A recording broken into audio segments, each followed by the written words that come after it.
Đây, từ giờ là Khánh về làm Nào sao xong vui chưa, nhá. đứng yên để còn chụp nào. Rồi tí nữa giới thiệu sau, ai cũng đến mừng không phải lo. Lại bên nhau bạn nhé. Nào, thằng này lại khó vào. Nhìn cậu ấy thế thôi, chứ cậu đấy có trái tim lưu manh lắm đấy. Alo, chị Thảo à, cậu cho em một máy Khánh Sky lưu manh không gian dối nhá.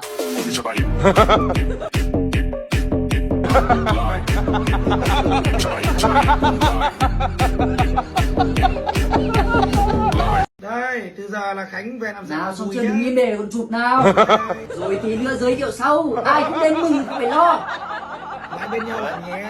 Nào, thằng này lại khó vào. Nhìn cậu ấy thế thôi, chứ cậu đấy có trái tim lưu manh lắm đấy. Alo, chị Thảo à, cậu cho em một máy Khánh Sky lưu manh không gian dối nhá.